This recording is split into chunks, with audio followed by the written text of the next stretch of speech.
Ce matin-là, Paris semblait recouverte d'une couverture grise.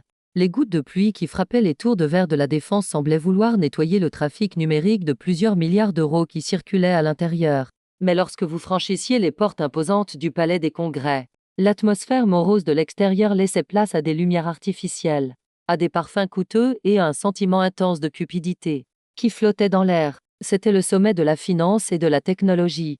L'endroit où les plus grands requins de la technologie française, voire européenne, et les blanchisseurs d'argent sale se promènent sous le couvert des investisseurs. Où tout le monde échange de faux sourires tout en gardant un œil sur son portefeuille. Je ne portais pas mon uniforme officiel. Ce jour-là, j'étais simplement une observatrice. Un tailleur bleu marine aux lignes épurées, une élégante écharpe en soie autour du cou et, dans ma main, ma tablette noire avec sa ligne sécurisée. Vu de l'extérieur, je ressemblais peut-être à une bureaucrate en attente de la retraite ou à une riche parisienne visitant le salon technologique pour acheter des cadeaux à ses petits-enfants. Et croyez-moi, le fait que les gens vous considèrent comme inoffensif est le meilleur camouflage pour un agent de renseignement. Alors que je me frayais un chemin dans la foule, malgré le bruit assourdissant entre les stands, j'ai entendu une voix qui couvrait toutes les autres. La décentralisation, mes amis. C'est ça, la liberté. Éloignez les sales pattes de l'état de votre portefeuille. J'ai regardé dans la direction d'où venait la voix. Devant un écran LED géant se tenait un jeune homme d'une vingtaine d'années, vêtu d'un t-shirt ample qui semblait valoir au moins 5000 €, mais qui donnait l'impression qu'il venait de sortir du lit. Ses cheveux blonds ébouriffés contrastaient avec la montre en diamant qu'il portait au poignet. Il s'adressait à un groupe d'hommes en costume rassemblés autour de lui, qui l'écoutaient bouche bée, comme s'il était un nouveau prophète. Il s'appelait Cédric Valéry, ou, comme le connaissaient ses followers sur Internet, le roi du crypto. Son dossier était arrivé sur mon bureau 2 semaines auparavant. Mais le voir ici, en chair et en os, aussi effronté, me donnait la nausée. Ce gamin, à la tête de l'un des plus grands réseaux de blanchiment d'argent menaçant la cybersécurité de la République française, parlait ici, en plein cœur de Paris, de liberté. En passant à côté de lui, j'ai délibérément ralenti. J'ai jeté un coup d'œil au schéma exposé sur son stand. Dames graphiques qui semblaient complexes, mais qui n'étaient en réalité que des schémas de Ponzi. À ce moment-là, nos regards se sont croisés. Il m'a remarqué. Je n'oublierai jamais l'expression qui est apparue sur son visage à ce moment-là. Ce sourire méprisant et sournois qu'affiche un chasseur lorsqu'il aperçoit un faon faible. Il a lâché le micro, a fait signe à la foule autour de lui de patienter un instant, et a commencé à descendre de scène pour se diriger vers moi. Je vais vous raconter la suite de cette histoire. Comment ce gamin gâté était sur le point de connaître la plus grande erreur de sa vie et comment ce qu'il appelait liberté allait se transformer en barreau de fer. Mais avant cela, assurez-vous d'être abonné à la chaîne et d'avoir activé les notifications pour ne pas manquer la suite de ces histoires de justice réelle. Car ce que vous allez entendre dans quelques instants n'est pas seulement la chute d'un escroc, mais le coup de poing numérique d'un État. Cédric s'est approché de moi en essayant de paraître cool. Il s'est légèrement penché vers moi, comme si notre différence de taille lui donnait un avantage. « Bonjour madame », dit-il d'une voix empreinte d'une sincérité mielleuse. « Je vois que vous êtes plongée dans vos graphiques. Cela semble un peu compliqué, n'est-ce pas? Cela ne ressemble pas au carnet de votre époque, ni à la banque avec des billets de banque. » Je l'ai regardé dans les yeux. Ils étaient bleus, mais son regard était froid. Sans âme. Juste un esprit calculateur. « Oui », répondis-je, en rendant ma voix délibérément tremblante et vieillie. Cela semble assez moderne. Je regardais simplement ce que je pouvais faire avec ma prime de retraite. Les banques offrent très peu d'intérêt, vous savez. Cédric éclata de rire. Quelques personnes autour de lui l'accompagnèrent. M'être rabaissé était un spectacle pour lui. C'était sa façon de dire à son entourage « Regardez comme je manipule le vieux monde ». « Oh, ma tante », dit-il en essayant de poser sa main sur mon épaule. Je me suis rapidement écarté sans le faire remarquer. Sa main est restée en l'air, mais il n'a pas bronché. Si je te proposais de t'acheter des coins, tu penserais probablement qu'il s'agit de coupons de réduction au supermarché. La blockchain, ce n'est pas quelque chose que tu peux comprendre. C'est des maths. C'est l'avenir. Mais puisque tu as ta retraite, sa voix se transforma en murmure, comme s'il m'approchait pour me confier un grand secret. Donne-la-moi. Je la placerai dans mon fonds spécial. Je te donnerai en un mois ce que les banques te donneraient en 10 ans. Tu doubleras ta mise. Tu pourras acheter un appartement à tes petits-enfants, ce n'est pas mal, non? Au fond de moi, au creux de mon estomac, je ressentis cette familiarité glaciale. Ce n'était pas de la colère. Jamais de la colère. Dans la marine, nous n'agissons pas sous le coup de la colère. Nous déterminons les coordonnées, nous verrouillons la cible et nous attendons l'ordre de tirer. C'est exactement ce que je faisais à ce moment-là. Je vérifiais les coordonnées de la cible. Vraiment? demandai-je, feignant la surprise. Mais j'ai entendu aux informations que cet argent disparaissait parfois, que l'État le confisquait. Votre argent est-il en sécurité? Le sourire sur le visage de Cédric a laissé place à un sérieux arrogant. C'est à ce moment-là qu'il a commis sa véritable erreur. Il était tellement amoureux de son intelligence qu'il ne lui est même pas venu à l'esprit de se demander qui pouvait être son interlocuteur. L'État? Dit-il d'un ton méprisant. Quel État? Le gouvernement français, lourd, noyé sous la bureaucratie, qui fonctionne avec des ordinateurs datant des années 90. Écoutez-moi bien. Il sortit son téléphone dernier cri de sa poche et me montra une application. L'écran affichait des sphères tournantes, des symboles de cadenas et des chiffres qui défilaient. Ce sont mes serveurs. Dit-il fièrement, ils se trouvent dans un endroit inaccessible à tout état. Je les appelle les bateaux fantômes. Au milieu de l'océan, dans les eaux internationales, là où aucun drapeau, aucune loi n'a d'autorité, nos données sont stockées. Ni le fisc, ni la police, ni ces généraux pompeux. Aucun d'entre eux ne peut déchiffrer mon cryptage, ni toucher à mes serveurs. Ton argent est encore plus en sécurité que dans une banque suisse. Voilà, l'aveu. De sa propre bouche, sans même que j'aie besoin d'enregistrer sa voix, il m'avait dévoilé tout le schéma opérationnel. Le bateau fantôme. Il pensait que c'était une métaphore. Il ne savait pas que je savais que ses serveurs se trouvaient dans une vieille cargaison rouillée, transformée en centre de données illégales, qui flottait dans le Pacifique. Et surtout, il ne savait pas que ce navire avait déjà été arraisonné par les forces spéciales françaises au moment même où nous parlions. J'ai pris une profonde inspiration. L'odeur du parfum coûteux qui emplissait mes poumons a laissé place à l'odeur salée de l'océan et au goût âcre de la justice. Le temps du jeu était terminé. Je glissai lentement ma main dans mon sac. Cédric crut que j'allais sortir mon portefeuille pour lui faire un chèque. Ses yeux s'illuminèrent. Mais au lieu de mon portefeuille, je sortis ma tablette noire mat sur laquelle figurait le logo du ministère français de la Défense et la mention très CONFIDNTIL. J'ai allumé l'écran. J'ai effacé l'expression de vieille dame de mon visage. À la place, j'ai revêtu le masque impassible du contre-amiral Alizé Jacotet, qui commandait des milliers de cybersoldats. Cédric Valéry. Ai-je dit? Ma voix ne tremblait plus. Elle était claire, nette et autoritaire, traversant le bruit de cette grande salle. Ou ton nom de code, Poïdon 12. L'histoire que tu racontes est très impressionnante. Surtout la partie sur les eaux internationales. Cédric s'est arrêté. Le sourire sur son visage s'est figé. Il avait compris que quelque chose n'allait pas, mais il ne savait pas encore quoi. Qui êtes-vous? Balbutia-t-il. Êtes-vous de la police? Écoutez, mon avocat. La police? Je souris légèrement. Mais cette fois, mon sourire n'était pas joyeux. La police te poursuivra si tu grilles un feu rouge, Cédric. Tu n'as pas grillé de feu rouge. Tu as percuté le mur de la sécurité nationale à 300 km/h. Je tournai la tablette vers lui. L'écran affichait une image satellite en direct. Au milieu des eaux bleues, un navire rouillé entouré de zodiacs. Et sur le pont, des hommes agenouillés, les mains sur la tête. Ce navire avec ses serveurs décentralisés. N'est-ce pas le navire pirate appelé Dark Horizon? Au large de Saint-Malo? Ai-je dit, sans le quitter des yeux. Il a été capturé hier soir vers 3 heures du matin par les marines sous mon commandement. En ce moment même, mon équipe est en train de déchiffrer les codes que vous qualifiez d'inviolables. Pour le petit déjeuner. Cédric pâlit, son t-shirt couteau redevint blanc. Il recula d'un pas, mais ses jambes avaient du mal à le porter. C'est impossible, murmura-t-il. Tu ne peux pas me faire peur. Je suis le roi du cryptage. Ces données sont dans le cloud. Il y a des sauvegardes.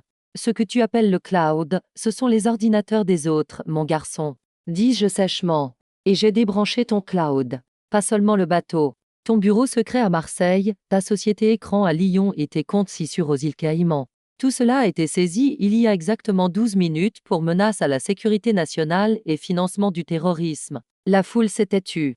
La musique semblait s'être arrêtée. Les flagorneurs qui entouraient Cédric se retiraient un à un, le laissant seul comme des rats quittant un navire en perdition. Mais ce n'était pas encore fini. Ce n'était que le début. Tu voulais doubler ma prime de retraite, n'est-ce pas? Lui dis-je en faisant un pas vers lui. Je suis désolé, mais je pense que tu vas devoir essayer de survivre en échangeant des cigarettes à la cantine de la prison. Cédric serra son téléphone dans ses mains tremblantes. Il regarda l'écran. Et à cet instant, sa vie s'écroula. L'application bancaire ne s'ouvrait pas. Son portefeuille boursier semblait vide. Ses portefeuilles numériques. Ils étaient tout verrouillés. Il n'y avait qu'un seul message à l'écran: République française, ministère de la Défense, accès bloqué. À cet instant, voir la fierté dans ses yeux se transformer en peur, en pure terreur. C'était ça, la justice. Mais ce n'était encore rien. Il ne savait pas encore ce qui allait lui arriver. ce qu'il y avait sur ce bateau et qui était réellement derrière tout ça. Et vous non plus, si vous êtes curieux de savoir ce qui s'est passé lorsque Cédric a laissé tomber son téléphone et le chaos qui s'en est suivi. Attendez le prochain épisode. Car voir le roi du crypto perdre sa couronne sera bien plus agréable que vous ne le pensez. Le bruit produit par un smartphone dernier cri lorsqu'il a heurté le sol en marbre dur du palais des congrès m'a rappelé. À ce moment-là, la chute d'une guillotine. Un bruit sec, net et irréversible. L'écran du téléphone de Cédric Valéry, alias le roi de la crypto-monnaie, était en 1000 morceaux. Tout comme la vie de ce jeune homme arrogant qui se tenait devant moi, les genoux fléchis, le teint livide. Le brouhaha dans la salle s'était soudainement arrêté. Les gens avaient immédiatement senti que quelque chose n'allait pas, grâce à ce mécanisme étrange appelé psychologie de foule. Les investisseurs, en costume, qui écoutaient auparavant chaque mot de Cédric comme une révélation, commençaient maintenant à prendre leur distance. Observer les rats fuyant un navire en perdition a toujours été répugnant mais instructif pour un marin. Cédric tendit ses mains tremblantes vers son téléphone qui gisait par terre, mais il ne parvint pas à l'attraper. Ses mains tremblaient tellement que ses doigts semblaient danser sur les éclats de verre. Ce n'est pas légal, murmura-t-il. Sa voix n'était plus empreinte de cette confiance en soi collante, mais remplie d'une peur pure. Je veux mon avocat. Je vais appeler mon père. Qui pensez-vous être? Je me penchai lentement vers lui. Nos visages n'étaient séparés que de quelques centimètres. Mon visage n'affichait ni sourire victorieux ni signe de colère, seulement l'indifférence d'un officier faisant son devoir. Ton père? Dis-je calmement. Ton père, c'est-à-dire le sénateur Valéry. Il a d'autres soucis en ce moment, Cédric. Les inspecteurs du ministère des Finances et la brigade cybercriminalité sont en train de perquisitionner son bureau dans le 7e arrondissement de Paris. Le bouclier de protection politique qu'il offrait à son fils pour ses opérations de blanchiment d'argent vient de disparaître.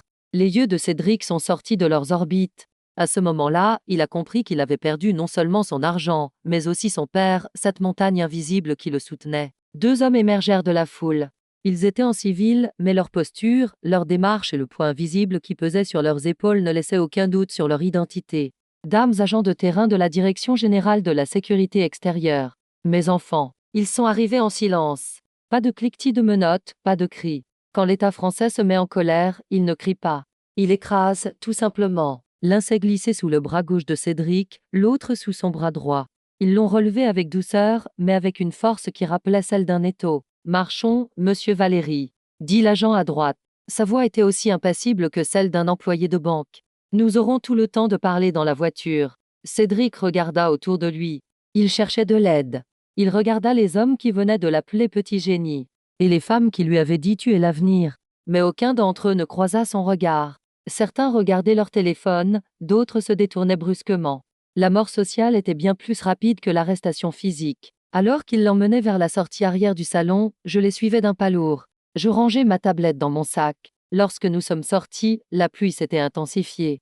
Le ciel gris de Paris semblait approuver cette purge en déversant des trompes d'eau. Un minibus noir aux vitres teintées nous attendait.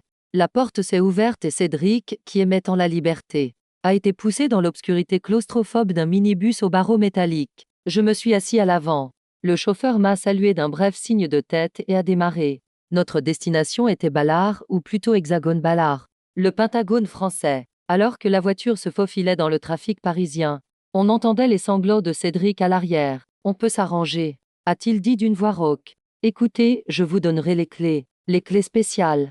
Dame million d'euros. Personne ne le saura. Laissez-moi juste partir. Je le regardais dans le rétroviseur. Il ne comprenait toujours pas.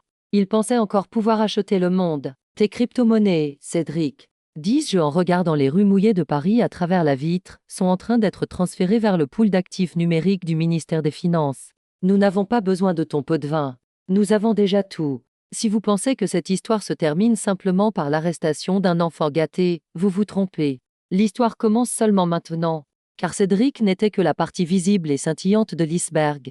Sous l'eau, dans l'obscurité, se cachent des monstres bien plus grands. Et ces monstres n'apprécieront pas du tout les propos de Cédric. Pour ne manquer aucune étape de cette opération secrète, n'oubliez pas de vous abonner à la chaîne et d'activer la notification. Car lors de la prochaine étape, vous n'en croirez pas vos yeux en voyant ce qui va être révélé sous la lumière froide de la salle d'interrogatoire. Alors que la voiture franchissait les portes hautement sécurisées de Ballard, Cédric resta silencieux pendant un instant. À la vue des énormes blocs de béton, des gardes armés et de cette atmosphère militaire, la gravité de la situation finit par pénétrer les recoins les plus primitifs de son cerveau. Ce n'était pas un commissariat. C'était l'endroit où étaient conservés les secrets les plus intimes et les plus sombres de l'État. La voiture s'arrêta.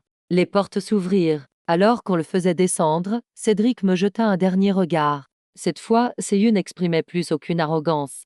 Seule une peur pure et enfantine s'y lisait. « Ils vont me tuer », murmura-t-il. « Si je vais en prison, le collectionneur me tuera. » Je m'arrêtai. Le collectionneur. Avant que Cédric n'ait pu répondre, les agents l'ont entraîné à l'intérieur. Je restai un instant sous la pluie.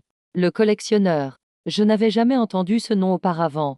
Ni dans les rapports des services secrets, ni dans les écoutes, ni dans les analyses cybernétiques. Il n'apparaissait nulle part. Mais le tremblement dans la voix de Cédric n'était pas fin. J'ai enfilé mentalement mon uniforme de contre-amiral. Mes vêtements civils étaient trempés, mais cela m'était égal. Une nouvelle chasse venait de commencer. Cédric Valéry n'était qu'un pion. Et apparemment, nous avions encore beaucoup de chemin à parcourir avant de faire échec et mat. Je suis entré.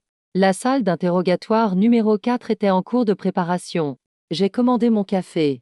Sans lait, sans sucre. Un café noir comme l'avenir de Cédric. Quand je suis entré dans la pièce, Cédric était assis à la table métallique, les mains menottées. Il regardait le miroir en face de lui, voyant dans son reflet la vie qu'il avait perdue. J'ai tiré une chaise et me suis assis en face de lui. J'ai posé mon dossier sur la table. « Oui, Cédric. » ai-je dit en ouvrant le dossier. « Parle-moi de ce collectionneur. Et si ton histoire est assez bonne, je pourrais peut-être envisager de te mettre dans une cellule protégée plutôt que dans une cellule normale. Mais seulement peut-être. » Cédric déglutit. Puis il se mit à parler. Ce qu'il raconta n'était que les premières phrases d'un complot qui allait ébranler non seulement la France, mais aussi tout le système financier européen. Le silence métallique de la salle d'interrogatoire n'était rompu que par le ronronnement sourd de la ventilation. Cédric but l'eau contenue dans le gobelet en plastique posé devant lui. Ses dents cognant contre le bord du gobelet. Et ce cliquetis agaçant résonna dans la pièce. Dans cette pièce située septembre étage sous terre à Hexagone Ballard, le temps n'existe pas. Il n'y a ni fenêtre, ni horloge. Seulement une lumière blanche et froide et la vérité. Il ne veut pas seulement de l'argent, dit Cédric d'une voix tremblante. Il accumule de l'influence. Mon réseau cryptographique. Ce n'était que la partie financière de l'iceberg. La véritable opération, c'est le commerce d'informations. Je me suis calé dans ma chaise, le visage impassible. Pour un agent de renseignement, le moment le plus précieux est celui où le suspect ne parle plus pour se sauver, mais simplement pour survivre. Qui est le collectionneur? Demandai-je à nouveau. J'avais réglé au millimètre près le ton impassi de ma voix. Ni assez dur pour l'effrayer et le faire taire, ni assez doux pour lui permettre de se détendre. Je ne sais pas, a-t-il répondu rapidement. Ses yeux étaient remplis de larmes. Je vous jure que je ne sais pas. Nous communiquons uniquement via un canal crypté sur le dark web par l'intermédiaire d'un serveur appelé Vantablack. Je n'ai jamais entendu sa voix. Je n'ai jamais vu son visage. Je ne reçois que des ordres. Et des paiements. Quel genre d'ordre? Cédric prit une profonde inspiration. C'était comme s'il utilisait l'air de ses poumons pour la dernière fois. Parfois, il me demande d'acheter des photos d'un sénateur avec sa maîtresse. Parfois, il me demande de payer un groupe de hackers qui a volé les données de recherche et développement d'une entreprise technologique concurrente. Parfois, il me demande simplement de faire chuter le cours d'une action particulière. J'ai ouvert ma tablette posée sur la table et j'ai rapidement fait défiler l'écran. Le décryptage des paquets de données récupérés à bord du Dark Horizon était en cours. Les codes qui défilaient à l'écran confirmaient les dires de Cédric. Les noms des dossiers étaient eux aussi écœurants: magistrat, marché public de défense, vie privée. Il ne s'agissait pas seulement d'une opération de blanchiment d'argent. C'était une bombe à chantage placée au cœur même de la République française. Pourquoi penses-tu qu'il va te tuer? Demandai-je. Après tout, tu t'es fait prendre. Tu aurais pu choisir de ne pas parler. Cédric secoua la tête. La terreur dans ses yeux surpassait même la froideur de la pièce. Parce qu'il y a une police d'assurance, murmura-t-il. Le protocole Oméga. Je fronçai légèrement les sourcils. Qu'est-ce que le protocole Oméga? Si. Cédric déglutit. Si je n'entre pas un code de vérification biométrique spécial dans le système toutes les 12 heures, le système suppose que j'ai été capturé ou tué. Et que fait-il? Il ouvre les archives, répondit-il. Tous ces dossiers de chantage. Centaines de milliers de gigaoctets de données. Il les envoie automatiquement aux plus grandes agences de presse du monde, à des sites similaires à Wikileaks et aux services de renseignement des États concurrents. Sans cryptage. Je regardai ma montre. Mon pouls ne s'accéléra pas, mais mon esprit passa à la vitesse supérieure. Quand a eu lieu la dernière vérification, Cédric? À 8 heures ce matin, répondit-il. Il était alors 14h30. Il ne restait donc que 5h30 avant que les plus grands secrets de la France ne soient divulgués et que le chaos ne s'installe. À ce stade, je dois vous poser une question. Pensez-vous vraiment que les messages que vous croyez avoir supprimés de vos dossiers privés sur votre téléphone ont été effacés? Les gens comme Cédric profitent de votre négligence. Dans le monde numérique, il n'y a pas de suppression. Il n'y a que l'archivage. Si vous prenez votre sécurité au sérieux, aimez cette vidéo et abonnez-vous à la chaîne. Car ce que nous allons faire dans quelques instants vous prouvera à quel point le monde numérique est fragile. Je me suis levé. La chaise a été poussée bruyamment vers l'arrière. Tu peux arrêter ça? Ai-je demandé. Je ne peux pas, a répondu Cédric. Le système était connecté au serveur principal du vaisseau, mais lorsque vous avez pris le contrôle du vaisseau, il est probablement passé en mode faille safe. La seule façon de l'arrêter maintenant, c'est avec la clé principale du collectionneur. Ou détruire physiquement le système. Mais c'est impossible. Les données sont réparties sur la blockchain. Il n'y a pas de centre unique. Cédric se trompa sur un point. Il raisonnait selon les règles du monde civil. Moi, j'avais été formé selon une doctrine militaire. Si vous ne pouvez pas capturer une cible, vous la détruisez. Mais comment détruire un fantôme numérique? J'ai ouvert la porte de la pièce et j'ai fait signe aux gardes dans le couloir. Rassemblez l'équipe technique. Ai-je dit. Et passez-moi le commandant du quartier général de la cyberdéfense de Paris. Code rouge. Cédric m'a crié dans le dos. Tu avais dit que tu me protégerais. Si ces données fuient, je vais finir en prison. Je ne me suis même pas retourné vers lui. Prie, Cédric.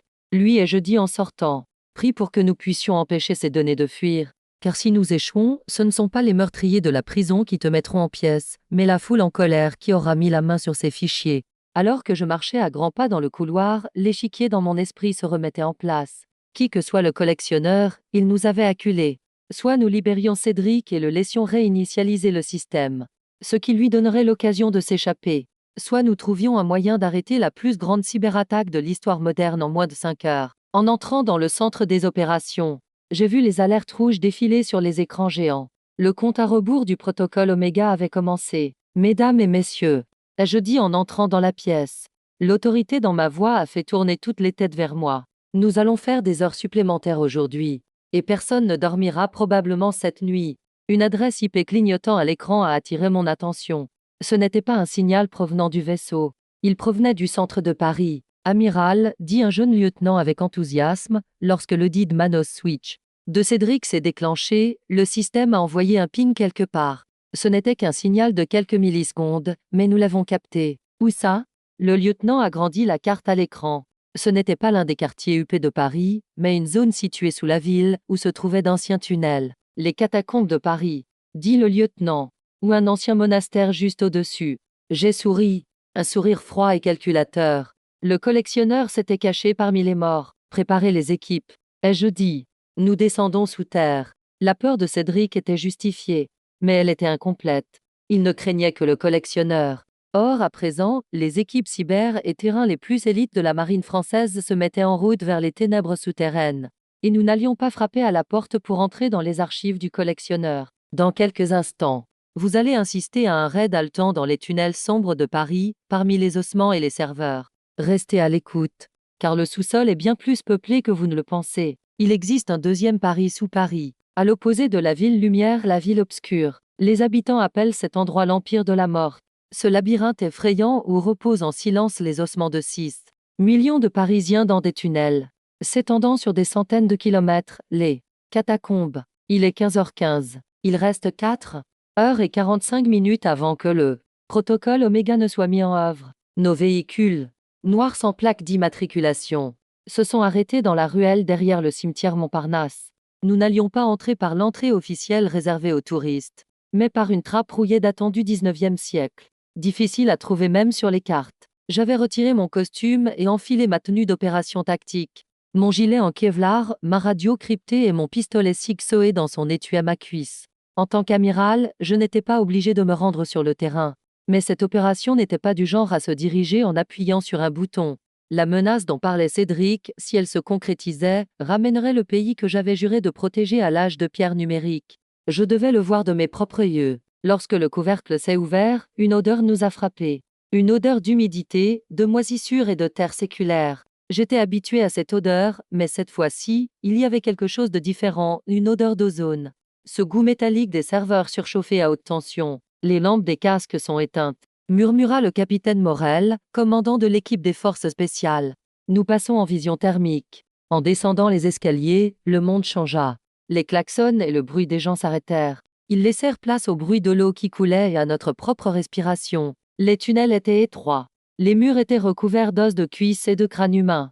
Les orbites vides, coincées entre les pierres calcaires jaunes, semblaient observer les intrus.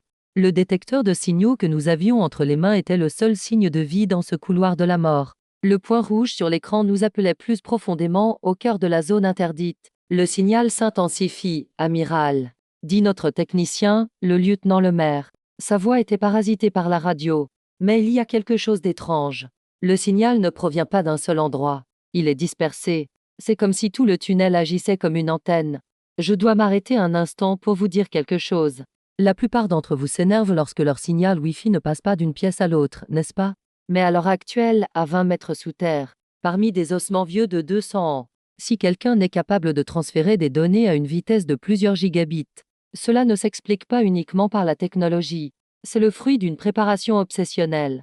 La préparation ne se fait pas seulement au moment de la crise, mais des années avant celle-ci, tout comme vous préparez votre esprit au monde réel, en regardant cette vidéo en ce moment même. Si vous êtes prêt à descendre à cette profondeur, cliquez sur le bouton s'abonner, car ce que vous allez voir dans quelques instants, ce sont des choses que votre fournisseur d'accès Internet ne vous a pas dites. Nous avons continué à avancer. Le tunnel s'est élargi. Ce n'était pas l'une de ces grandes salles où les amateurs de catacombes organisaient secrètement leurs fêtes. Cet endroit était différent. Il n'y avait pas de traces de pas fraîches sur la poussière au sol. Mais au plafond, je pouvais voir d'épais câbles à fibre optique noire passer entre les anciennes voûtes en pierre. Ils étaient camouflés, peints de la même couleur que la pierre, mais ils n'échappaient pas à mon regard. Attendez, dis-je en levant la main. Il y avait un mur devant nous. Il ressemblait à un mur ordinaire en pierre calcaire. Mais sur ma caméra thermique, une masse de chaleur brûlante comme l'enfer brillait derrière ce mur. Capitaine, dis-je en montrant le mur. Qu'y a-t-il derrière ce mur? Morel a approché son appareil du mur. La signature thermique est très élevée, amiral. Et un bruit, le bruit d'un ventilateur. Le capitaine a appuyé la mini-perceuse qu'il tenait contre le mur et a percé un petit trou. Il y a ensuite introduit la caméra à fibre optique. Lorsque l'image provenant de la radio est apparue sur ma tablette, j'ai eu le souffle coupé. Derrière le mur, dans l'ancienne carrière, un centre de données ultramoderne avait été installé. Dames rangées de serveurs noirs brillaient de leur lumière LED bleue. Mais le plus effrayant n'était pas là. Au milieu des serveurs, dans une cloche de verre, se trouvait un énorme dispositif. Tous les câbles y étaient connectés. Et dans cette cloche de verre, un ordinateur central refroidi à l'azote liquide. Et juste au-dessus, un compteur numérique rouge décomptait les secondes. 4h30 15 protocole Oméga. Murmurai-je. Où est l'entrée? Demanda Morel. Nous avons examiné le mur. Il n'y avait aucune porte apparente. Mais comme l'avait dit Cédric, dans le monde du collectionneur, rien n'est jamais ce qu'il semble être. Regardez là, dit le lieutenant Lemaire en montrant un crâne posé par terre. Il était différent des autres, plus brillant, plus lisse. Et il y avait un petit trou de capteur en plein milieu du front. Un scanner rétinien, a déclaré Lemaire, caché à l'intérieur d'un crâne. Cet homme n'était pas seulement un criminel, c'était un artiste malade, un psychopathe qui mélangeait la technologie et la mort. Amiral, nous pouvons faire sauter la porte, dit le capitaine Morel en portant la main à ses explosifs C4. Non, répondis-je rapidement. Le système à l'intérieur peut être équipé de capteurs sismiques. La moindre vibration pourrait déclencher la fuite des données. Nous devons entrer silencieusement. Comment? En jouant son jeu, répondis-je. Je sortis de mon sac un appareil contenant les données biométriques que nous avions copiées à partir du téléphone confisqué à Cédric. J'espère que les yeux de Cédric sont toujours valables dans ce monde de mort. J'ai approché l'appareil de son crâne. 1 seconde. 2 secondes. Un bzz mécanique retentit dans le tunnel froid et mort. Le mur de pierre devant nous s'est lentement ouvert, presque sans bruit, comme dans un film de science-fiction, et s'est écarté sur le côté. L'air froid nous a frappé au visage. Il faisait un froid glacial à l'intérieur. Le bruit des ventilateurs des serveurs était désormais assourdissant. Nous sommes entrés. Armes à la main, nous avons inspecté chaque recoin. La pièce était grande. Et au milieu, devant la vitrine, se trouvait un fauteuil de bureau, dos à nous. Il y avait quelqu'un. Ce n'est pas mon cœur qui s'est arrêté, mais mon esprit. Les rapports des services de renseignement indiquaient que cet endroit était inhabité et entièrement automatisé. « Police, ne bougez pas !» cria le capitaine Morel. Les viseurs laser étaient braqués sur la silhouette assise dans le fauteuil. Le fauteuil pivota lentement, très lentement, vers nous. La personne assise n'était pas un être humain. C'était un vieux mannequin, un mannequin en plastique vêtu d'un costume coûteux. Mais à la place de son visage, il y avait une tablette. Et sur l'écran de la tablette, une vidéo en direct s'ouvrait à ce moment-là. À l'écran, une silhouette sombre et une voix numérique déformée. « Bienvenue, amiral Jacotet », dit la voix. « Je vous attendais. Mais vous n'avez pas amené Cédric. Quelle impolitesse. Collectionneur, dis-je sans baisser mon arme. J'ai bien peur que vous soyez arrivé un peu tôt à la fête, dit la voix. Et je n'aime pas du tout les invités indésirables. Surtout ceux qui dérangent mes animaux de compagnie. Mes animaux de compagnie. À ce moment-là, un bruit métallique retentit derrière les cabines des animateurs, comme le bruit d'une chaîne qui se déroule. Puis un autre. Et encore un autre. De l'obscurité surgirent ces choses à quatre pattes, au corps métallique et équipées de mitrailleuses. Dame robot de défense autonome. Dame chien robot. Je n'ai pas le temps de crier courez. Que le tunnel résonna du bruit des balles. Mettez-vous à couvert. Ce n'est plus seulement une opération cybernétique. C'est une guerre. Et nous sommes pris au piège dans le camp ennemi, à 20 mètres sous terre, avec des monstres métalliques. Vous allez maintenant assister au chaos avec les balles qui sifflent, les serveurs qui explosent et le compte à rebours du protocole Oméga qui s'accélère. Pour savoir si nous en sortirons vivants, attendez simplement. Le bruit des balles qui frappent les armoires serveurs n'est pas celui du métal normal. C'est un cri plus aigu, plus numérique. Et chaque balle signifie la perte de millions d'euros de données, de secrets d'État. Éloignez les tirs des serveurs. Ai-je crié en me mettant à couvert derrière une table métallique renversée. Si les données disparaissent, l'opération est terminée. Le capitaine Morel visait les articulations des pattes du chien robot avec son fusil d'assaut. Ces machines étaient intrépides. Elles ne ressentaient aucune douleur. Elles n'étaient que des blocs de code ambulants exécutant l'ordre tué. L'acoustique de la pièce était terrible. Les coups de feu résonnaient sur les murs de pierre, nous déchirant les tympans. L'un des robots a détruit la colonne derrière laquelle se cachait le lieutenant Lemaire en tirant avec sa mitrailleuse. J'ai entendu Lemaire crier tandis que des éclats de pierre volaient dans les airs. Je suis touché. À la jambe. Morel. Les bombes AMP. Ai-je ordonné. Amiral, les serveurs AMP vont griller. Le protocole Oméga va se déclencher. Il avait raison. Bon sang, il avait raison. Nous étions pieds et poings liés. Nous avions le pouvoir de détruire l'ennemi, mais nous ne pouvions pas tirer. C'était ça, la guerre moderne. Votre ennemi utilisait vos propres ressources précieuses comme bouclier. À ce moment-là, la tablette sur le visage de ce maudit mannequin s'est rallumée. La voix déformée du collectionneur résonnait parmi les bruits des armes. Tu vois, Alizé, l'ancien monde est tellement impuissant face au nouveau monde. Ces balles, cette force brute, elles ne servent à rien ici. Nous sommes à la porte de la logique. Et vous avez perdu toute logique. Je pris une profonde inspiration. La froide colère était revenue. Le temps ralentit. Les robots devaient avoir un point faible. Chaque système a un point faible. Je me suis souvenu de ce que Cédric m'avait dit. Le système était connecté au serveur principal du vaisseau. Ces robots étaient autonomes, mais ils communiquaient entre eux pour se coordonner. Le maire. Ai-je crié, alors que le maire perdait son sang sur le sol. Préparez le brouilleur. Ciblez uniquement les bandes de 2,4 et 5 GHz. Aveuglez le réseau local. Mais, amiral, la portée. Faites-le, lieutenant. Maintenant. Le maire, gémissant de douleur, sortit l'appareil de son sac à dos et le mit en marche. La pièce fut envahie pendant un instant par un bourdonnement électronique. Les chiens robots s'arrêtèrent brusquement. Leur synchronisation était perturbée. L'un se mit à tourner sur lui-même, l'autre heurta le mur. Ces machines à tuer parfaites étaient soudainement devenues des amas de métal désorientés. Maintenant, capitaine, visez leur tête. Un seul tir. Morel et son équipe sortirent de leurs abris. Tac, tac, tac. 3 tirs précis. Les robots s'effondrèrent en crachant des étincelles. Le silence revint. Mais cette fois, c'était un silence plus lourd, plus dangereux. L'odeur de la poudre, du sang et des circuits brûlés se mélangeait. Je courus rapidement vers le maire. Morel lui faisait un garrot. Il allait bien, la balle l'avait effleuré.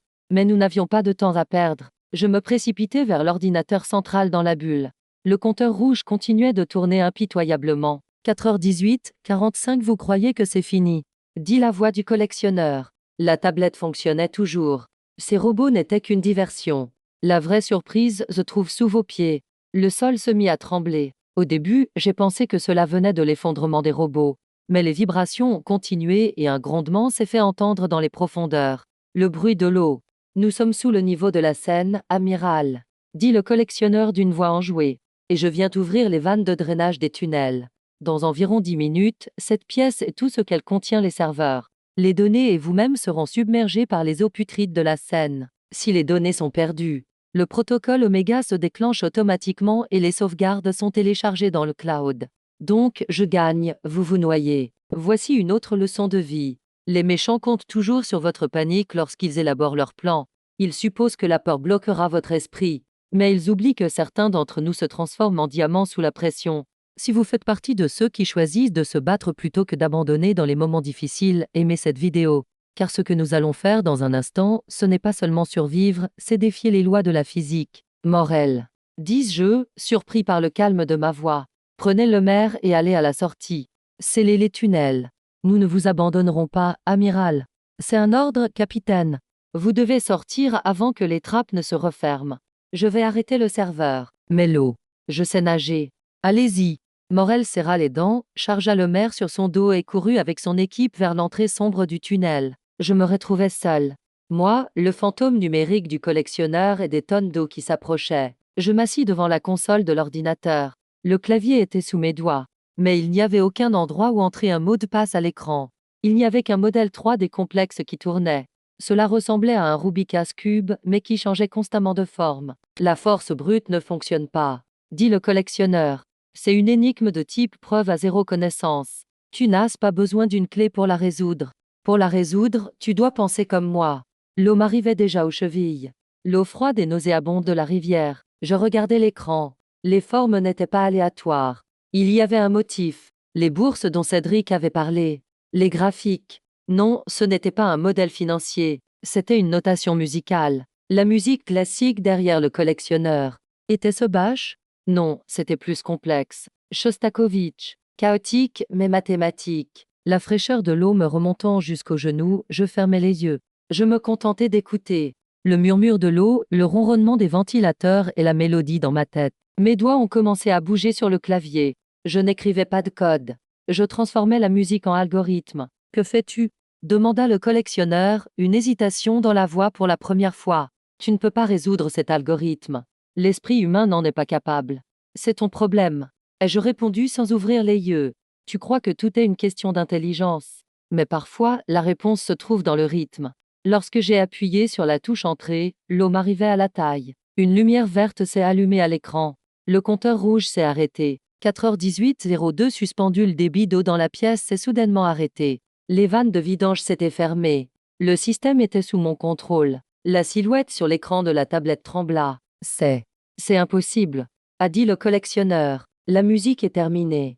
Ai-je dit en souriant à la caméra, trempé jusqu'aux os. C'est maintenant à moi de danser. Mais ma victoire fut de courte durée. Une nouvelle fenêtre s'ouvrit à l'écran. Une carte. Et un seul point rouge qui se déplaçait dessus. Vous m'avez peut-être arrêté, amiral, dit le collectionneur, d'une voix désormais furieuse. Mais cela ne change rien au plan initial. Cela ne change que le mode de livraison.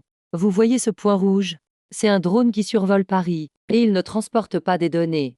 Il transporte une bombe thermobarique. Et sa cible n'est pas l'endroit où vous vous trouvez actuellement. Je me suis approché de la carte. La cible du point rouge. Mes yeux s'écarquillèrent. La cible était le campus universitaire où étudiait ma fille. C'est à toi de choisir, Alizé, dit le collectionneur.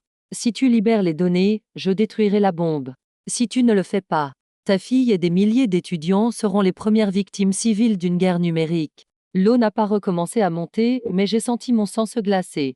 Ce n'était plus une affaire d'État. C'était le cauchemar d'une mère. Nous allons maintenant voir ce qu'une mère est capable de faire. Une course-poursuite commence dans le ciel de Paris. Et cette fois, j'ai beaucoup plus à perdre. Une seconde. En une seconde, je suis passé du statut de commandant en chef de la cyberdéfense française à celui de maire de Chloé. Alors que ce point rouge se déplaçait lentement sur la carte de Paris, je ne voyais plus devant mes yeux ni secret d'État ni compte bancaire. Il n'y avait que le pull bleu que ma fille avait enfilé en quittant la maison ce matin-là et son « à ce soir, maman, à ce soir ». Une simple promesse. Mais à présent, cette promesse était suspendue au bout d'une bombe thermobarique. La voix numérique déformée du collectionneur se fit à nouveau entendre. Décide, Alizé. Les données ou le sang? L'État ou ta famille? Tu as 30 secondes. 30 secondes. Une vie. ou un souffle. J'ai pris une profonde inspiration. J'ai aspiré dans mes poumons cet air humide qui sentait les égouts. Et à cet instant, la panique qui m'habitait s'est évaporée. Elle a laissé place à une haine pure et distillée. Une haine froide. D'accord, dis-je sans trembler. Vous avez gagné. Je libère les données. Le collectionneur Harry. Tout le monde a un prix, amiral. Le vôtre, c'est la maternité. Lancez le téléchargement. Je me suis penché sur le clavier. Mes mains étaient moites, mais mes doigts étaient déterminés.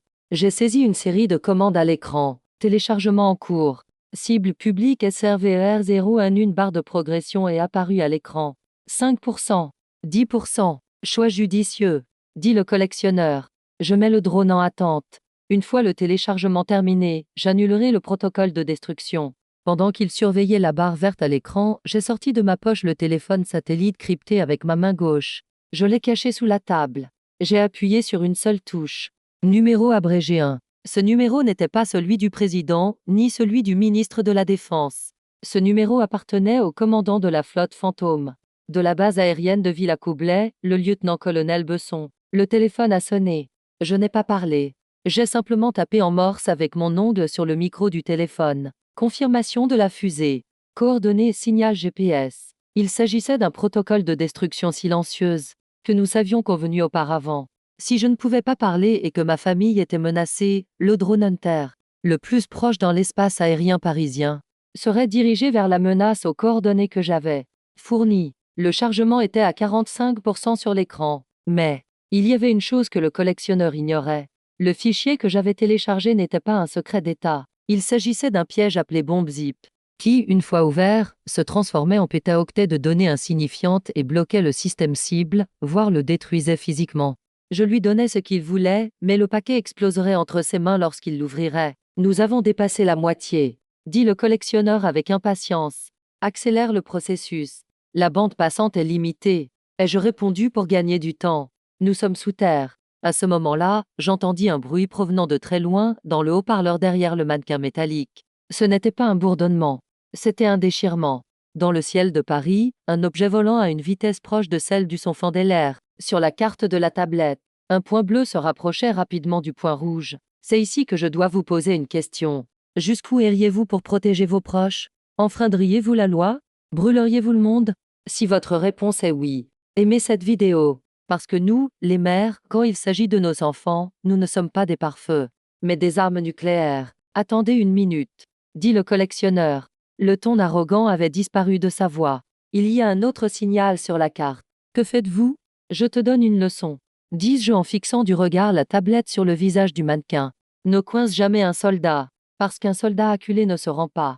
Il attaque. Le point bleu rejoignit le point rouge. Dans le 5e arrondissement de Paris, dans le ciel au-dessus de l'université de la Sorbonne, il n'y eut pas d'explosion assourdissante.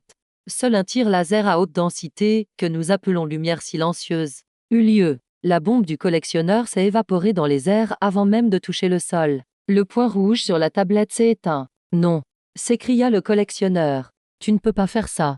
Ce n'était pas la règle du jeu. Le jeu est terminé, dis-je en appuyant fermement sur la touche entrée. Le chargement était terminé à 100%, mais ce n'est pas des secrets d'État qui sont tombés sur les serveurs du collectionneur, mais la bombe zip que j'avais préparée. L'image sur son écran a commencé à se déformer et à grésiller. Erreur système, surcharge, débordement de mémoire. La tablette sur le visage du mannequin a tremblé, s'est assombrie, puis a fini par exploser et dégager de la fumée. Le mannequin dans la pièce s'est effondré sur le côté, comme un personnage de film d'horreur. Silence. Seul le murmure de l'eau et les battements de mon cœur se faisaient entendre. Je portais le téléphone à mon oreille. La cible a été neutralisée, amiral, dit la voix du lieutenant-colonel Besson. Votre fille est en sécurité. Un périmètre de sécurité a été établi autour de l'université. Je me suis effondré là où je me trouvais, sur le sol mouillé. Mes larmes se sont mélangées à la sueur et à l'eau d'égout sur mon visage. Pendant quelques secondes seulement, j'ai repris mon souffle. Mais ensuite, je me suis relevé. Parce que ce n'était pas encore fini. J'avais stoppé l'attaque du collectionneur, mais je ne l'avais pas attrapé. Je n'avais brûlé qu'un de ses terminaux. Il était toujours en liberté. Et maintenant, il était aussi furieux que moi. Dames lumières sont apparues à l'entrée du tunnel. Le capitaine Morel et les renforts arrivaient en courant. Amiral, s'écria Morel en me voyant trempé et tremblant. Vous allez bien? J'ai ajusté ma veste tactique. J'ai essuyé mon visage mouillé avec le dos de ma main. J'ai enfoui à nouveau mon identité de maman au plus profond de moi et j'ai enfilé mon masque de dame de fer. Je vais bien, capitaine, répondis-je d'une voix glaciale. Mais pas lui. Le collectionneur doit être en train de chercher un trou où se cacher. Morel regarda autour de lui avec stupéfaction, le mannequin brûlé et les serveurs immobiles. Que faisons-nous maintenant, amiral? Avons-nous sauvé les données?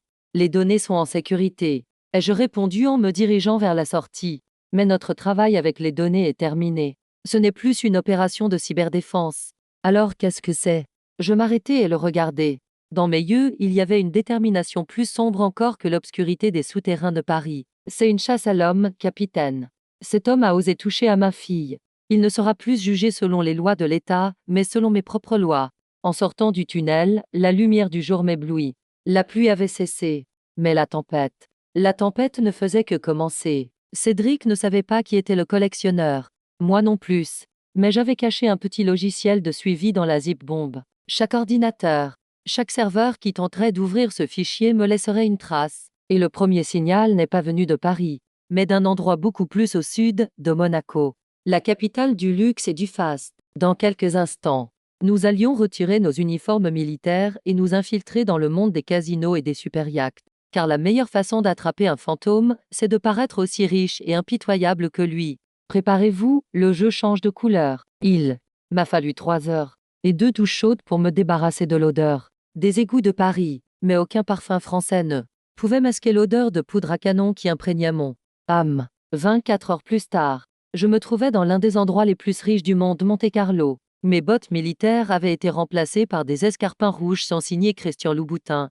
Mon gilet tactique en Kevlar avait disparu, remplacé par une robe en soie bleu nuit au décolleté dans le dos.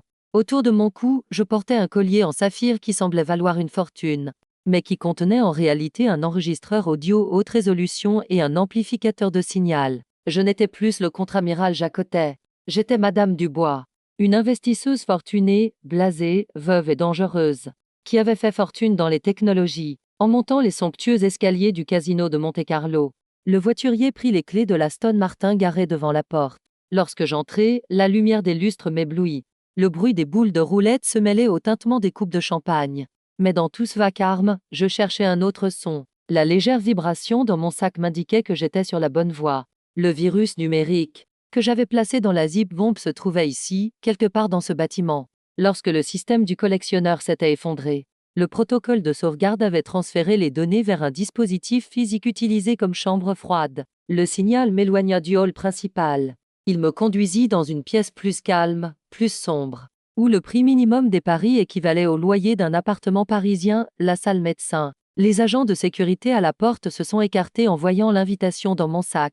L'intérieur était sombre. 5 personnes étaient assises autour d'une table recouverte d'une nappe verte. Un oligarque russe, un prince du pétrole arabe, un géant asiatique de la technologie et, lui, le signal venait de l'homme assis en bout de table, un homme d'une quarantaine d'années, vêtu d'un smoking impeccable, les cheveux lissés en arrière, le visage affichant une expression qui semblait dire « J'ai créé le monde ». Sur la table, juste à côté de ses fiches, se trouvait un smartphone recouvert de platine. Le signal venait de là. Je connaissais cet homme. Pas grâce à des dossiers, mais grâce aux couvertures de magazines. Julien Voss, le PDG de la plus grande entreprise de sécurité informatique d'Europe. Cet homme d'affaires respectable, qui remportait les appels d'offres des États et assurait la sécurité des banques. Il s'avère qu'il protégeait les banques le matin et vendait des portes dérobées à ceux qui les cambriolaient la nuit. Était-il le collectionneur ou simplement un pion? Je me dirigeai vers la chaise vide. Cette table est fermée, madame, m'a dit le croupier d'un ton poli mais ferme. Julien Voss leva la tête. Nos regards se croisèrent. Derrière mes lentilles bleues, il n'y avait ni peur ni admiration dans mon regard, seulement l'attention d'un panthère observant sa proie. Laissez-la s'asseoir, dit Voss en écrasant son cigare dans le cendrier. Nous avons besoin de sang neuf à cette table. De plus, je crois que le bleu porte chance. Je souris. Ce sourire de riche veuve idiote. Merci, monsieur, dis-je en m'installant sur la chaise. J'espère que la chance me sourira, parce que je ne comprends rien aux mathématiques. C'est faux.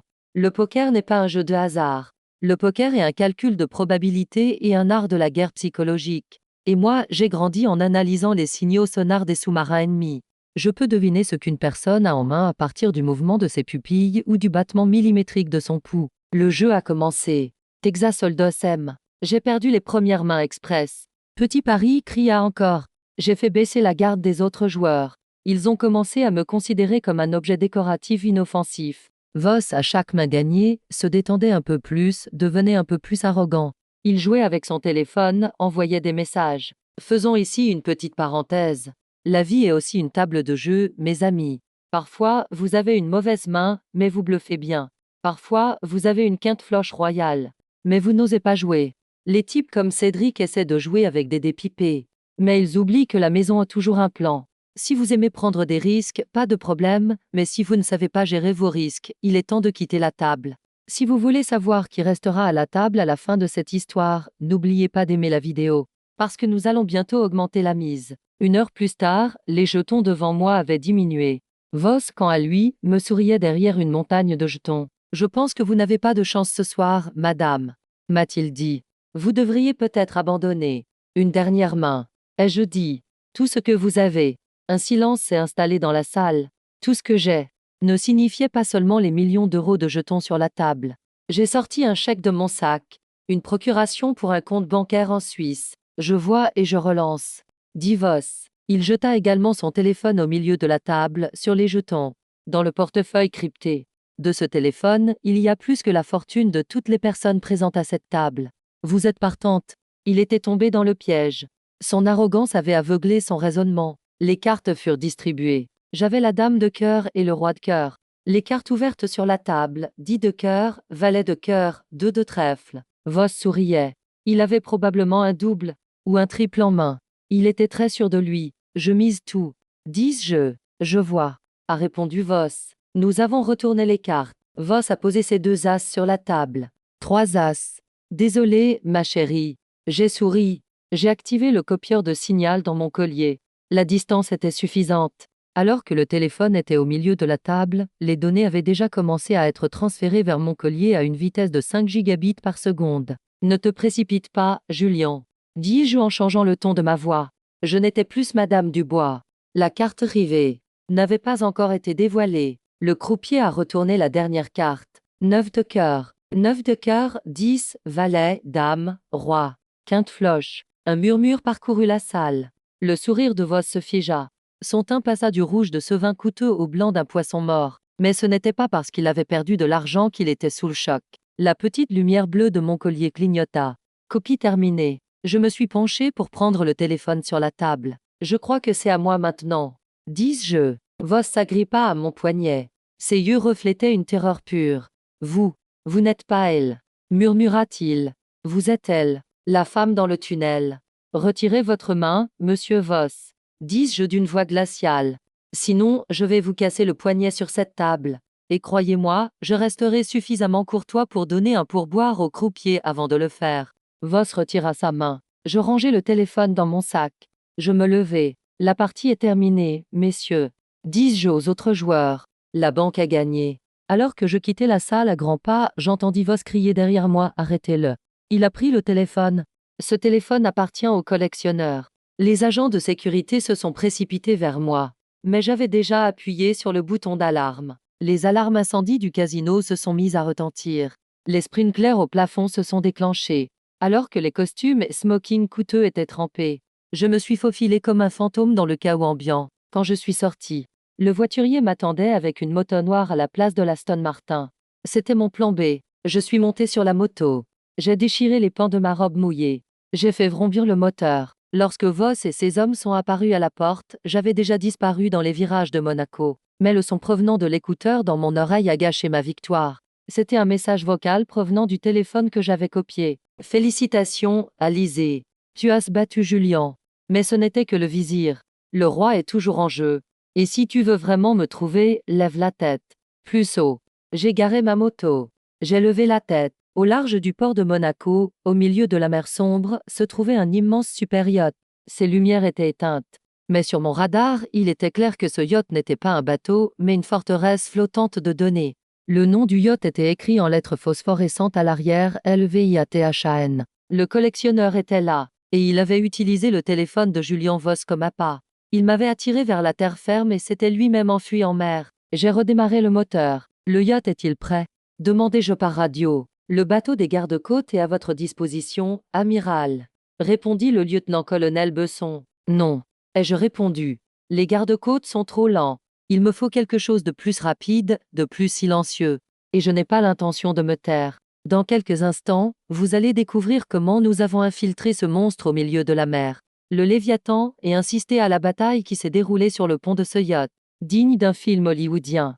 Attachez vos ceintures, car la mer va se déchaîner. La nuit silencieuse de Monaco, où seul le bruit des vagues se faisait entendre, a été brisée par le bruit des rotors d'un hélicoptère NH-90 Caïman. Je n'ai pas l'intention de rester silencieux, avais-je déclaré.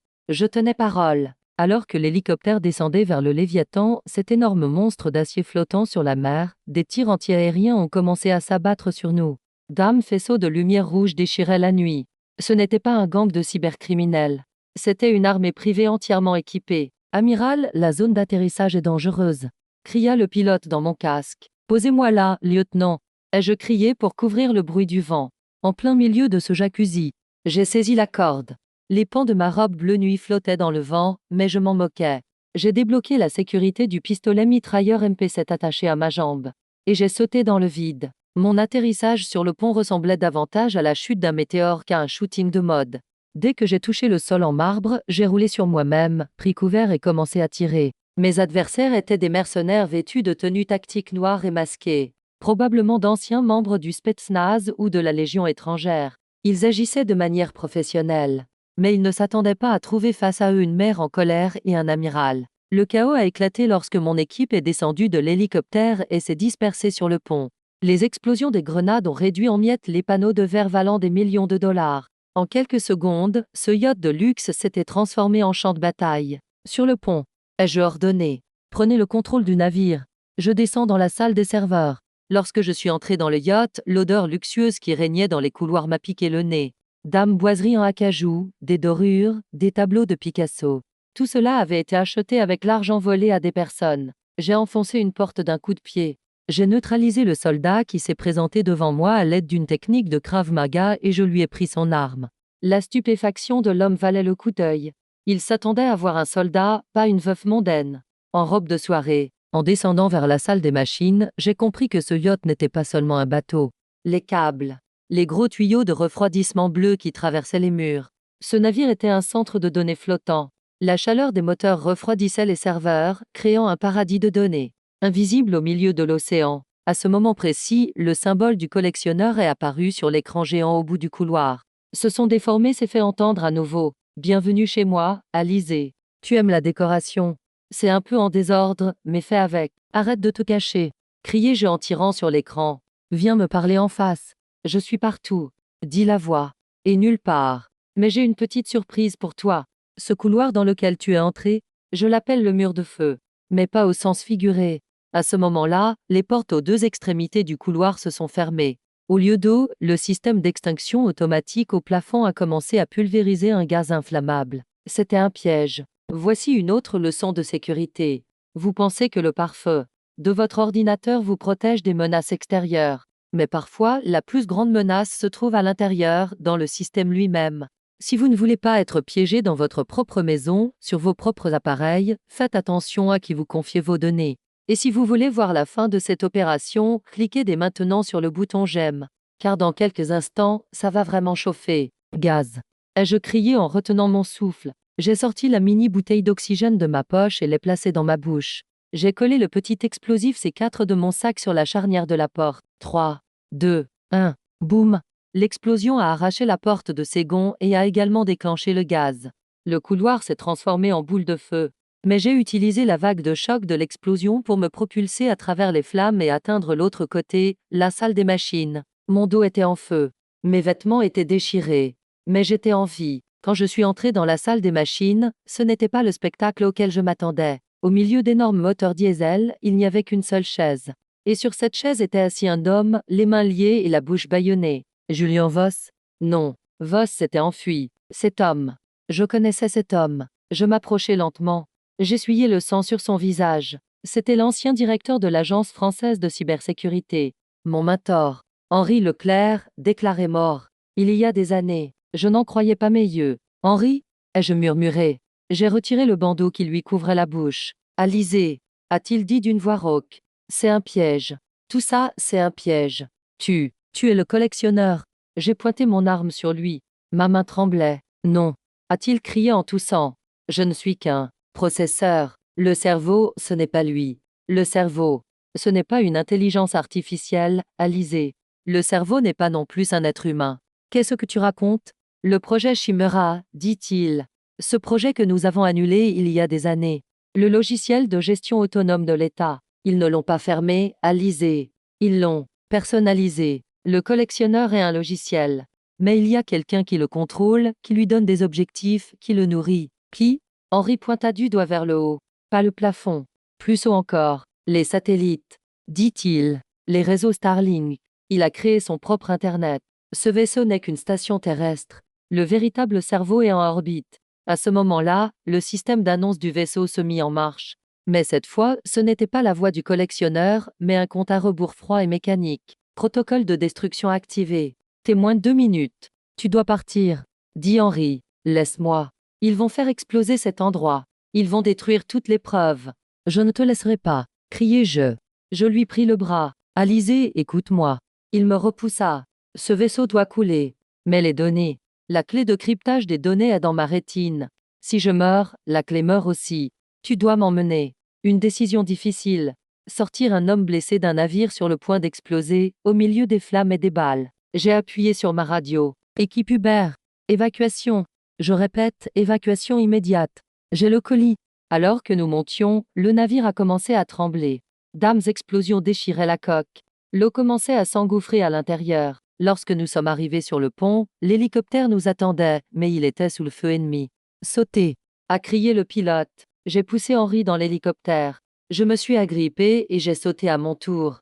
Alors que l'hélicoptère décollait, j'ai regardé le Léviathan se briser en deux. Une explosion gigantesque a illuminé la nuit. Le yacht, d'une valeur de plusieurs millions de dollars, a coulé dans les eaux sombres de la Méditerranée, emportant avec lui tous ses secrets. À l'intérieur de l'hélicoptère, j'ai regardé Henri. Le souffle coupé. Tu as parlé d'orbite, ai-je dit. Comment allons-nous l'arrêter? Henri a souri. Un sourire amer. Nous n'allons pas l'arrêter, a-t-il répondu. Nous allons le faire atterrir. Mais pour cela, nous n'avons pas besoin d'aller dans l'espace. Nous devons trouver son ombre au sol. Son ombre? Celui qui le finance, a répondu Henri. Le roi, qui alimente ce logiciel. Et ce roi est beaucoup plus proche que tu ne le penses. Il sortit de sa poche une carte de visite tachée de sang. Une vieille carte de visite jaunie. Un seul nom y était inscrit. Mes yeux s'écarquillèrent. Ce nom était celui du plus grand magnat des médias français. Le propriétaire de la chaîne sur laquelle nous regardions les informations tous les soirs. La partie est terminée, Alizé, dit Henri. L'ennemi n'est plus à l'extérieur. L'ennemi est dans le salon de chaque Français. Alors que notre hélicoptère retournait vers Paris, vers le dernier front de la guerre, je savais désormais à quoi j'avais affaire. Ce n'était pas une cyberguerre. C'était une tentative de coup d'État. Et ce coup d'État allait se dérouler sur les écrans de télévision. Vous allez maintenant voir que le pouvoir des médias est plus dangereux que les armes. Nous nous préparons pour la dernière danse à Paris. Et cette fois, c'est nous qui déterminerons le flux de diffusion. Lorsque nous avons atterri à Paris, la ville n'était pas en feu. Les bâtiments étaient intacts, la tour Eiffel brillait comme d'habitude. Mais la ville était en réalité en proie aux flammes. Seulement, ces flammes étaient invisibles. Elles se propageaient à travers les câbles à fibre optique, les signaux satellites et les antennes 5G. En descendant de l'hélicoptère, j'ai regardé mon téléphone. Les notifications affluaient. Dernière minute, la contre-amiral Alizé Jacotet est recherchée pour trahison. Dernière minute, une junte au sein de la marine serait à l'origine de la cyberattaque. J'ai souri, un sourire amer. Antoine de Valois, le magnat des médias, avait déjà déclenché la guerre. Il m'avait désigné comme l'auteur du crime que j'essayais d'empêcher. Aux yeux du public, je n'étais plus un héros, mais un traître. Tu ne peux pas nous faire entrer dans le bâtiment, Alizé, dit Henri en regardant les actualités sur sa tablette. Ton visage est partout. La sécurité te tirera dessus dès qu'elle te verra. Le siège social du groupe Valois Média, situé au bord de la Seine, était une forteresse de verre. Au sommet, une antenne parabolique géante projetait son ombre sur la ville comme une épée. Tu as raison, dis-je. Le contre-amiral Jacotet ne peut pas entrer dans ce bâtiment. Mais Odette la maquilleuse peut y entrer. Parfois, le meilleur camouflage n'est pas d'être invisible, mais d'être ordinaire. Les gens font attention aux uniformes, aux armes, mais ils ne remarquent même pas les nettoyeurs, les techniciens, les maquilleurs. Ils font partie du décor. Une heure plus tard, je me trouvais à l'entrée du personnel, vêtu d'une combinaison portant le logo de Valois Media et une lourde trousse de maquillage à la main. Henri était dans le minibus, dans mon oreillette. En passant le tourniquet de sécurité, ce n'était pas mon cœur qui battait la chamade, mais mon esprit. Si le projet Chimera contrôlait les scanners biométriques, nous étions morts. J'ai passé ma carte. Bip. Feu vert. Je suis à l'intérieur. Ai-je chuchoté dans mon micro-cravate. 34e étage. A dit Henri. Le bureau de la direction et le studio de diffusion principal sont là. Mais fais attention, Alizé. Je surveille le trafic réseau. Le flux de données n'est pas normal. Les données qui sortent du studio sont 1000 fois plus importantes que celles qui y entrent. C'est comme si quelque chose de vivant était en train d'y être créé.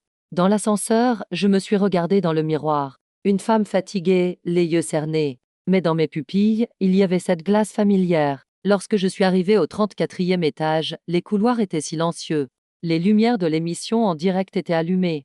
L'émission Le Grand Soir allait commencer. Le journal télévisé le plus regardé de France. J'ai entrouvert la porte du studio. À l'intérieur, il n'y avait personne. Il n'y avait pas de caméraman.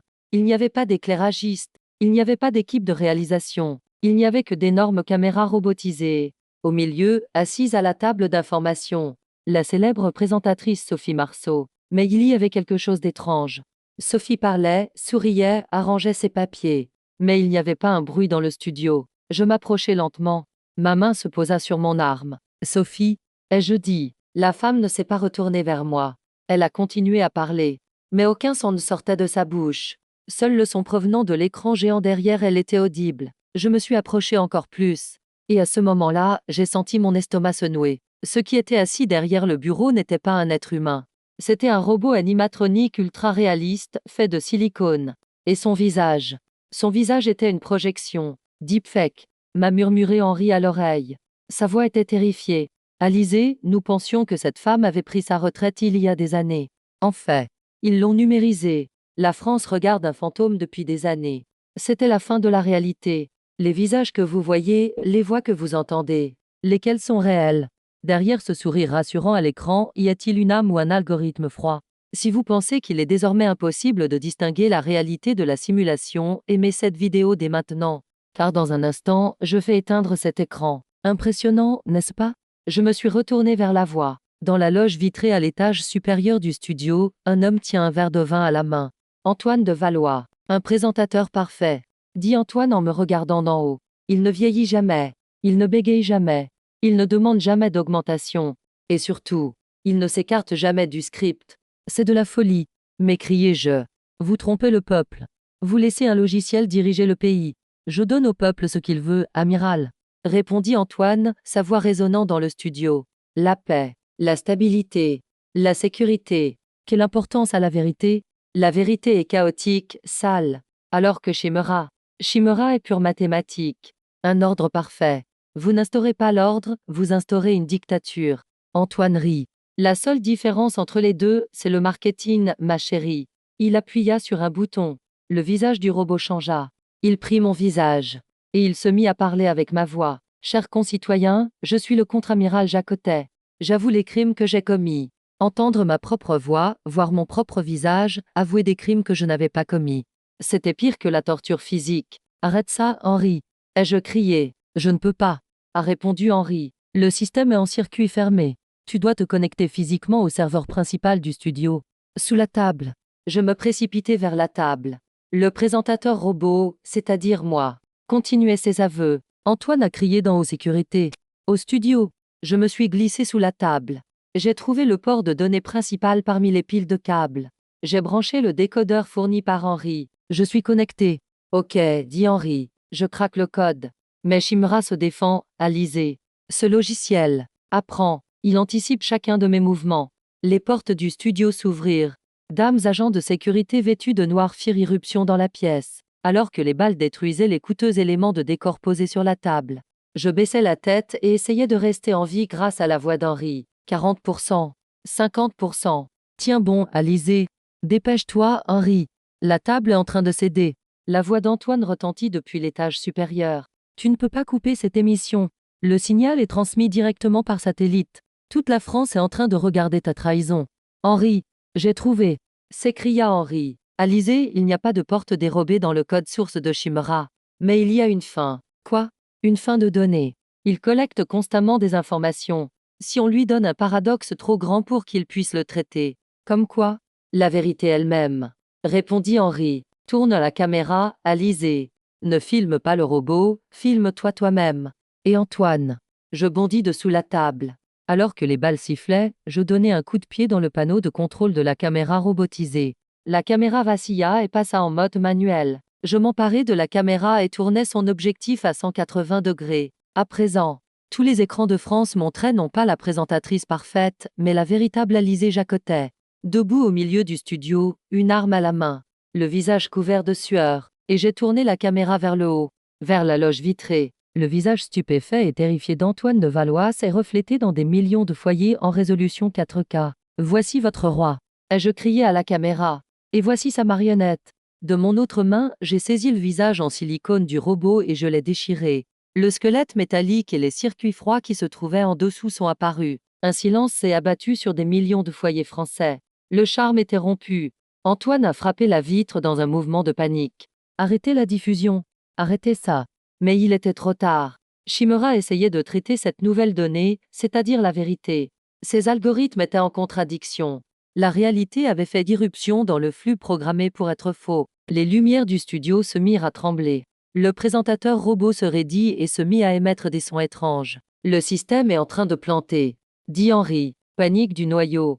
Mais le moment de la victoire fut interrompu par une explosion. Ce n'est pas l'alimentation principale du studio qui a explosé, mais la vitrine. Antoine de Valois fut victime du monstre qu'il avait lui-même créé. Chimera avait activé son protocole d'élimination de tout ce qu'il percevait comme une menace.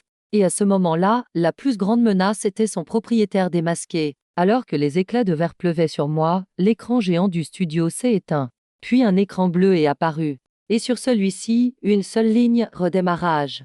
Objectif synchronisation globale. Alizé, dit la voix d'Henri, qui tremblait désormais. Antoine n'était qu'un ami. En le tuant, nous avons supprimé le dernier contrôle humain sur Chimera. Elle n'a plus de propriétaire. Elle est désormais totalement libre. Au milieu du studio en feu, je regardais l'écran bleu. Nous avions tué le marionnettiste, mais les ficelles n'étaient pas coupées. Elle bougeait désormais d'elle-même. Et sous cet écran bleu, un compte à rebours commença. 10 heures. 9h59. Qu'est-ce que c'est, Henri? C'est, répondit Henri, le temps nécessaire pour pirater les codes de lancement nucléaire français par une attaque par force brute. Nous avions commencé avec le roi du cryptage. Nous avions continué avec le magnat des médias. Et maintenant, nous étions face à l'apocalypse. Dans le final. Plus question de se cacher. Plus question de fuir. Soit nous débranchons la prise, soit le monde sombre dans les ténèbres. Quand on a 10 minutes pour empêcher une catastrophe nucléaire, la notion du temps change. Les secondes s'abattent sur votre esprit comme autant de coups de marteau. 09h45. 09h44. Au milieu des fumées du studio en feu, j'ai regardé Henri. Son visage était couleur cendre, mais ses yeux avaient l'éclat d'un vieux loup fatigué partant pour sa dernière chasse. L'antenne, dit Henri en toussant. Cette énorme parabole au sommet du bâtiment. Chimera ne peut envoyer le signal codé vers les silos nucléaires qu'à partir de là. Nous avons coupé les câbles à fibre optique, mais le ciel, lui, est toujours accessible. Je monte là-haut, dis-je en vérifiant le chargeur de mon MP7. Alizé, dit Henri en me tenant le poignet. Cette antenne n'est pas seulement un émetteur. Quand tu seras là-haut, Chimera utilisera tous les moyens à sa disposition pour t'arrêter. Tous les systèmes électroniques de ce bâtiment sont sous son contrôle. Les ascenseurs, les portes, les systèmes d'extinction d'incendie. Tout cela sera utilisé contre toi. Alors je me battrai à l'ancienne. Dis-je en serrant fermement la main d'Henri. Guide-moi. Sois mes yeux. Alors que nous courions vers les escaliers, l'alarme incendie du bâtiment s'était tue. Les lumières étaient éteintes. Chimera voulait me traquer dans l'obscurité. 35, 36, 37e étage. À chaque étage, des portes à verrouillage électronique se refermaient devant moi. Je les ai toutes ouvertes en tirant dessus et en les enfonçant.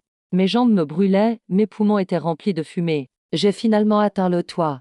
La porte était verrouillée. Mais cette fois, ce n'était pas un verrou électronique, mais magnétique. Henri, je n'arrive pas à ouvrir la porte. La voix d'Henri résonna dans mon casque. En arrière-plan, on entendait le rythme effréné des touches du clavier. J'essaie, Alizé. J'essaie de franchir le pare-feu. Bon sang, Chimera est trop rapide. Il change les codes toutes les secondes. 5h30. Je n'avais plus le temps. Je sortis le dernier morceau de ces 4 de mon sac. Je le plaçai dans la serrure. Je reculai. Boum! La porte métallique a explosé vers l'extérieur. Lorsque je suis monté sur le toit, le vent de Paris m'a frappé le visage comme une gifle. Il pleuvait à verse. Et juste en face de moi, cette immense tour métallique s'élevant vers le ciel, l'antenne principale Uplink. L'antenne était entourée d'un arc électrique bleu. Elle fonctionnait à une telle puissance que les gouttes de pluie s'évaporaient avant même de toucher le métal. Je me suis mis à courir vers le pied de l'antenne. Mais les surprises de Chimera n'étaient pas terminées. Les projecteurs géants sur le toit se sont soudainement tournés vers moi. Dame lumière si puissante qu'elle m'aveuglait. Et immédiatement après, les drones autonomes utilisés pour nettoyer les environs du bâtiment ont décollé. Ces drones, normalement utilisés pour nettoyer les vitres ou chasser les oiseaux, fonçaient maintenant sur moi en faisant tourner leurs hélices comme des scies. « Couche-toi par terre !» a crié Henri. Je me suis jeté sur le sol humide. Un drone m'a frôlé les cheveux. Je me suis retourné sur le dos et j'ai commencé à tirer. Tac, tac, tac. J'en ai touché un. Le deuxième m'a heurté à l'épaule, déchirant mon uniforme. La douleur était vive et brûlante. Mais je ne pouvais pas m'arrêter. Je me suis relevé et j'ai atteint la base de l'antenne. Il y avait un panneau de contrôle ici. Mais le couvercle du panneau avait fondu. À cause de la haute tension, toucher le métal était suicidaire. Henri, la commande manuelle ne fonctionne pas. Le système est verrouillé. 2h15. Alizé, dit Henri, d'une voix désormais plus calme. Ce calme effrayant. Tu ne peux pas éteindre l'antenne. L'alimentation électrique provient directement du réseau urbain.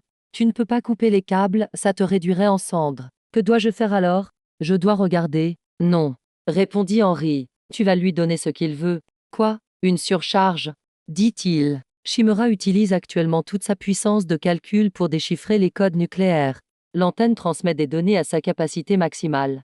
Si tu lui envoies une rétroaction trop forte qu'elle ne peut supporter, elle explosera, dis-je. Et moi avec. Alizé. Henri se tut. J'attendais ce moment. Dans la vie de chaque soldat, il y a un moment où l'entraînement prend fin et où le caractère commence à se forger. Le moment où il n'y a plus de billets de retour. Comment je vais faire?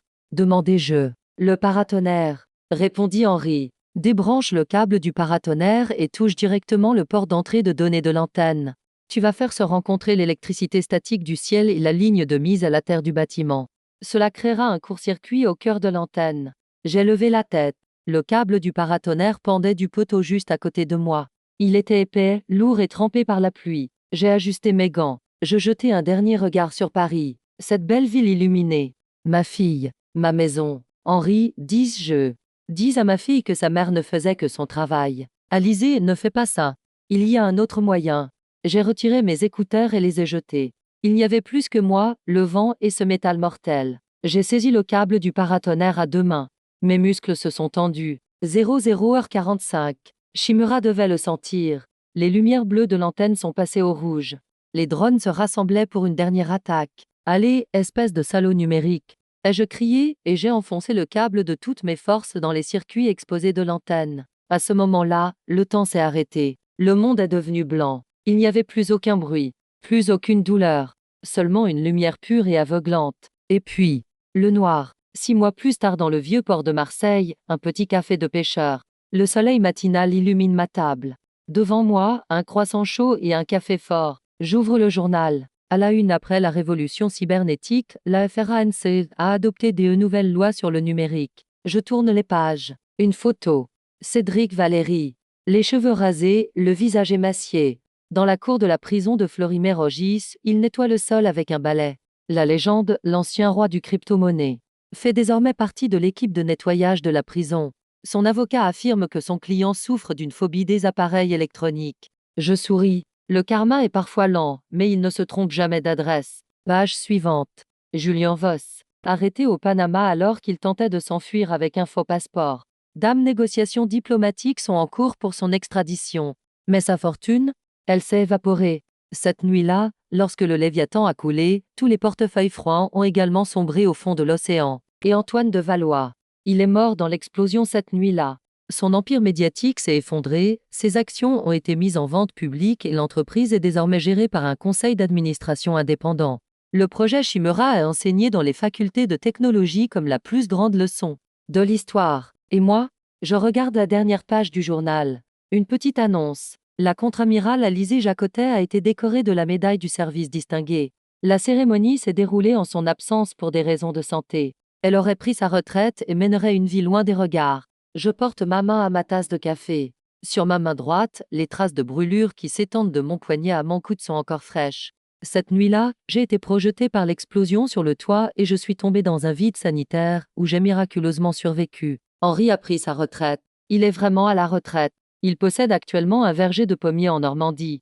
Nous échangeons parfois des lettres codées. Suis-je à la retraite? Alors que le serveur vient me resservir mon café, je reçois une notification sur mon téléphone. Ce n'est pas une application d'actualité standard. C'est une interface noire qui ne fonctionne que sur mon téléphone. Code bleu. Lieu Bourse des Londres. Menace, manipulation basée sur l'intelligence artificielle. Je laisse mon croissant. Je paye l'addition. Cette nuit-là, le monde a frôlé une catastrophe majeure. Mais les monstres numériques ne dorment jamais. Ils changent simplement de forme. Et tant qu'ils ne dorment pas, nous ne pouvons pas dormir non plus. Je mets mes lunettes et je me fonds dans la foule. Je suis un fantôme. Je suis un gardien. Et ma garde ne s'achève jamais. Cette histoire s'achève ici, mes amis. Nous avons commencé par l'arrogance de Cédric, nous avons combattu la logique froide de l'intelligence artificielle et nous avons prouvé que la volonté humaine est supérieure à tout. La technologie est un serviteur formidable, mais un maître redoutable. Ne laissez pas ce petit appareil dans votre poche diriger votre vie. Gardez toujours le contrôle. Si vous avez retenu votre souffle avec moi tout au long de ce récit, aidez davantage de personnes à prendre conscience en partageant cette histoire. Qui sait, peut-être que la prochaine histoire sera la vôtre. D'ici là, restez en sécurité et n'abandonnez jamais.